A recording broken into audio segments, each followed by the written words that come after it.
Present మనం Rebaka polytechnical college దగ్గర ఉన్నామండి. ఇక్కడ ఒక ప్లాట్ సేల్కి వచ్చింది. అది మనకి సౌత్ ఈస్ట్ కార్నర్ బిట్ వస్తుంది. 200 గజాలు ఉంది. మంచి ప్రైస్కి వస్తుంది. ఒకసారి ప్లాట్ చూద్దాము. ఈ రేబాకలోనే కలెక్టర్ ఆఫీస్ ఉంది, అనకాపల్లి కలెక్టర్ ఆఫీసు. సో చూడండి, ఇది 6 lanes హైవే. ఇది డైరెక్ట్గా మనకి తగరపల్స అనంతపురం వెళ్ళే వే అనమాట. ఈ మెయిన్ రోడ్కి ఇక్కడ నుండి ఇలా కేవలం 300 మీటర్లు అండి, ఎక్కువేం కాదు. అక్కడ ఒక మీకు బిల్డింగ్ కనిపిస్తుంది చూసారా, జూమ్ చేస్తాను చూడండి. అది వచ్చేసి మనకి గవర్నమెంట్ పాలిటెక్నికల్ కాలేజ్ అండి. ఆ పాలిటెక్నికల్ కాలేజ్ ఆపోజిట్లోనే మనకు ఒక 200 గజాలు సౌత్ ఈస్ట్ కార్నర్ బిట్ సేల్కి వచ్చింది. ఇలా వాకబుల్ డిస్టెన్స్ అనమాట. ఇక్కడ నుండి మంచి ప్రైస్కి వస్తుంది. అలాగే అక్కడ ఫ్లైఓవర్ కనిపిస్తుంది కదా, అది వచ్చేసి రేబాక విలేజ్. అక్కడ నుండి గోపాలపురం వేలో ఒక 500 మీటర్స్ వెళ్తే మళ్ళీ సేమ్ మనం ఆ పాలిటెక్నికల్ కాలేజ్ దగ్గరికి వస్తాము. అండ్ ఆ బిల్డింగ్ ఉంది కదా, ఆ building back side Jagananna colony వస్తుంది. ఆ పాలిటెక్నిక్ కాలేజ్ ఫ్రంట్లో ఈ సౌత్ ఈస్ట్ కార్నర్ బిట్ ఉంది.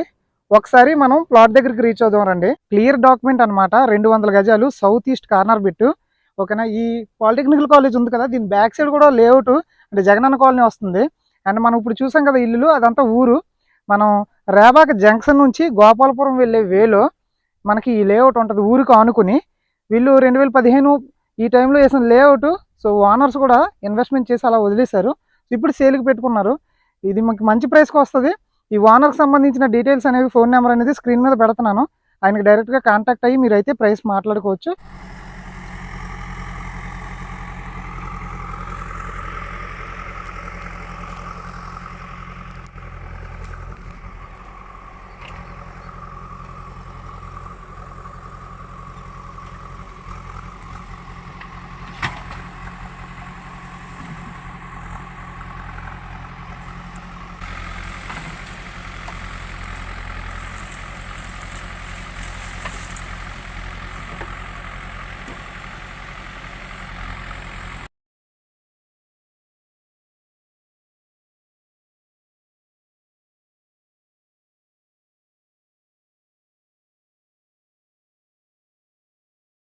సో ఇక్కడ పాలిటెక్నిక్ కాలేజ్ ఉంది. ఇక్కడ నుంచి ఇలా 300 మీటర్స్ వెళ్తే మనకు మెయిన్ హైవే అనమాట.